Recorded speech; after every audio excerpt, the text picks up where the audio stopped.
একবারও কি ভেবে দেখেছেন কেমন করে একজন নারী পুরো জাতির হৃদয়ে এমন অটুট জায়গা করে নেন যে তার অসুস্থতার খবরে থমকে যায় পুরো বাংলাদেশ? বেগম খালেদা জিয়ার এভারকেয়ার হাসপাতালে ভর্তি হওয়ার মুহূর্ত থেকেই যেন থমকে দাঁড়িয়েছে পুরো বাংলাদেশ। সাধারণ মানুষ থেকে রাজনৈতিক শীর্ষ নেতা এমনকি রাষ্ট্রপ্রধান পর্যন্ত তার সুস্থতার জন্য প্রার্থনায় শামিল হয়েছেন। কেন? কি সেই শক্তি, কি সেই ইতিহাস যা তাকে পরিণত করেছে এক জাতির অভিন্ন আবেগে? সময়ের উত্থান পতন পেরিয়ে আপসহীন সংগ্রামের যে পথ তিনি হেঁটেছেন, আজ তা যেন আবার ফিরে দেখছে মানুষ। চলুন শুনে আসি বেগম খালেদা জিয়ার সেই লড়াই, সেই দৃঢ়তা, অদম্য এক নারীর আলোড়ন তোলা যাত্রার গল্প।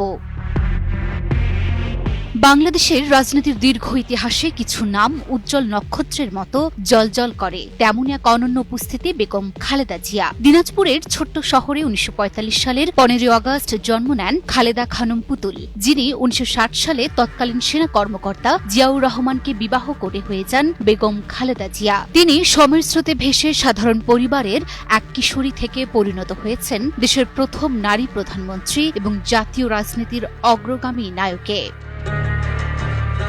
১৯৮১ সালে জিয়াউর রহমান নিহত হওয়ার পর বিএনপির নেতৃত্বের দায়িত্ব নিতে হয় তাকে। রাজনৈতিক অভিজ্ঞতা প্রায় শূন্য, কিন্তু আত্মবিশ্বাস অটুট। ধীরে ধীরে তিনি হয়ে ওঠেন বিএনপির প্রধান, কিন্তু পরবর্তী ৪ দশকে তিনি হয়ে ওঠেন গণতান্ত্রিক সংগ্রামের প্রতীক।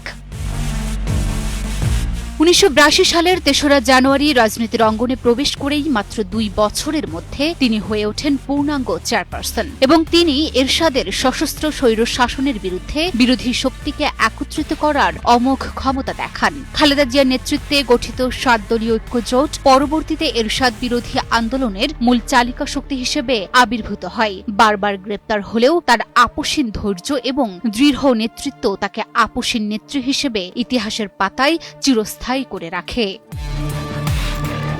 ৬ ডিসেম্বর ১৯৯০ এরশাদের পতনের পর শুরু হয় বিএনপির উত্থান, যেখানে খালেদা জিয়ার নেতৃত্বে প্রথমবারের মতো বাংলাদেশে একটি নারী প্রধানমন্ত্রী ক্ষমতা গ্রহণ করে। ১৯৯১ সালে বিপুল জনপ্রিয়তায় নির্বাচিত হয়ে তিনি রাষ্ট্রপতির শাসন থেকে সংসদীয় ব্যবস্থায় উত্তরণের দ্বাদশ সংশোধনী পাশ করেন, যা দেশের গণতন্ত্রকে নতুন দিগন্তে পৌঁছে দেয়। ২০০১ সালে আবারও ক্ষমতায় আসেন তিনি, তবে তার রাজনৈতিক যাত্রা কখনোই সহজ ছিল না।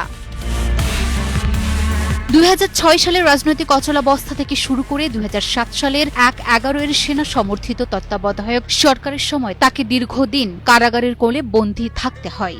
এরপর ২০০৮ সালে আওয়ামী লীগ ক্ষমতায় আসার পর থেকে বিএনপির ওপর শুরু হয় তীব্র দমননীতি।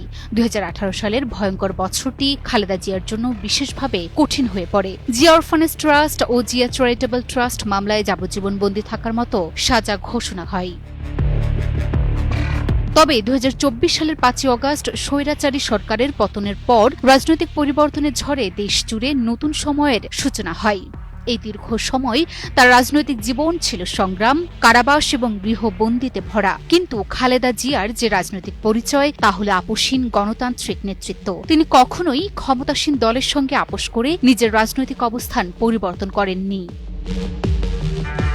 রাজনৈতিক প্রতিপক্ষ যতই শক্তিশালী হোক, বারবার বেগম খালেদা জিয়া প্রমাণ করেছেন তিনি সহজে হার মানার মানুষ নন। তিনি শুধু একজন রাজনীতিবিদ নন, তিনি এমন এক নারী যিনি কখনো সহজ পথ বেছে নেননি, বরং প্রতিটি পাকে লড়াই করে নিজের জায়গা তৈরি করেছেন ইতিহাসে।